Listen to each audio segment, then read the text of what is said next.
Nicole Kidman and Tom Cruise were a powerhouse Hollywood couple. They had children, they had fame, and everyone wanted to be them. Kidman and Cruise had it all. But then it all fell apart.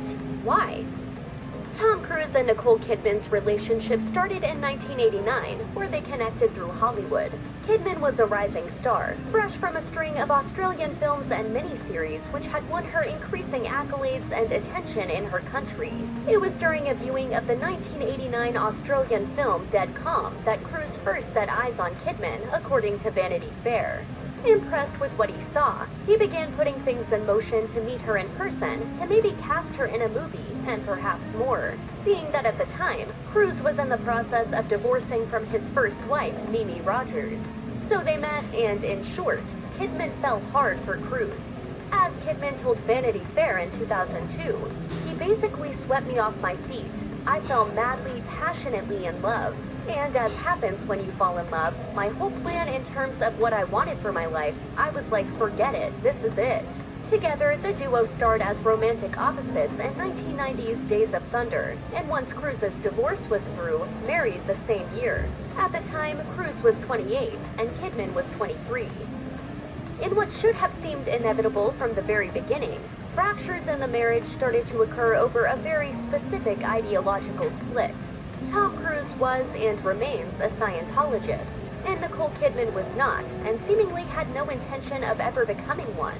And if you've been keeping up with Scientology scrutiny in the news lately, it shouldn't surprise you to hear that a union like that doesn't have much of a chance long term, as has been extensively covered in Lawrence Wright's book Going Clear, and the accompanying documentary film by Alex Gibney. The biggest source of friction between Cruise and Kidman came from forces outside their marriage, and inside Cruise's church.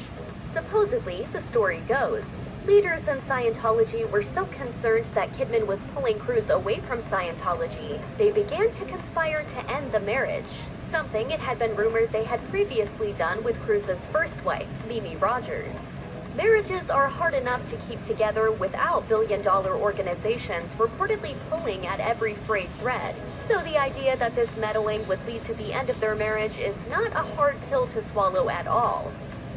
As things were beginning, there seemed to be no sign of the future misgivings that would tear the couple apart. In their breaks from movie shoots, they did fun things like skydiving together, and Kidman's enthusiasm for Cruise and starting a family was evident. I want Nicole to be happy. She later said to Vanity Fair, "I was desperate to have a baby with him. I didn't care if we were married." Unfortunately, their path to biological parenthood was unsuccessful, leaving their marriage bookended by loss. As Kidman revealed to Marie Claire, "I had a miscarriage at the end of my marriage. It was incredibly traumatic for me." She was also told by doctors that it would be highly unlikely for her to conceive. Tom and Nicole ultimately chose to adopt 2 children over the course of 3 years, Isabella and Connor, born in 1992 and 1995 respectively. They would raise the kids together up until their divorce after the decade's end in 2001.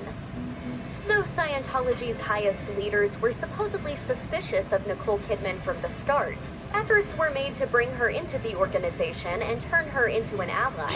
She was accelerated through the ranks of Scientology doctrine, but never truly got on board. Efforts were also allegedly made to get her to denounce her father, who was a psychiatrist, a specific field of study that Scientologists have long raged against.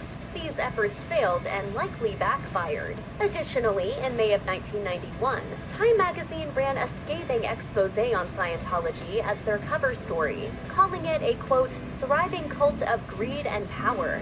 This article, coupled with her own personal misgivings with how Scientology was affecting her life, reportedly encouraged Kidman to try and pull Cruise away from the organization. It was a game of tug-of-war that lasted until the end of the decade. The pressure must have been enormous, even before the church allegedly began tapping the phones in the couple's Los Angeles home, according to Vanity Fair. As their differences became irreconcilable and conditions in the marriage grew increasingly intolerable, Cruise and Kidman announced their impending divorce on February 6, 2001. I'm living my life, and I feel, man, I feel fortunate, you know? For years, Nicole Kidman's relationship with her children remained estranged. Isabella Cruz grew up and got married without inviting her mother, even though they were in the same city at the time. Neither child attended their grandfather's funeral, the Daily Mail reported. In another article, the Daily Mail said they referred to Katie Holmes as Mom starting in 2006, and seemingly didn't talk about their real mother at all. Former Scientologist and actor Leah Remini shared an anecdote from this time period in her new book about an incident immediately after the 2006 wedding of Tom Cruise to Holmes. Sharing a ride to the airport, Leah asked the kids about their mother and if they still saw her a lot. Bella surprised Leah with the ferocity of her answer, reportedly saying, "Not if I have a choice. Our mom is a SE." And just in case you need that translated, it means suppressive person, which is a term the church defines as someone who will goof up or vilify any effort to help anybody, and particularly knife with violence anything calculated to make human beings more powerful or more intelligent.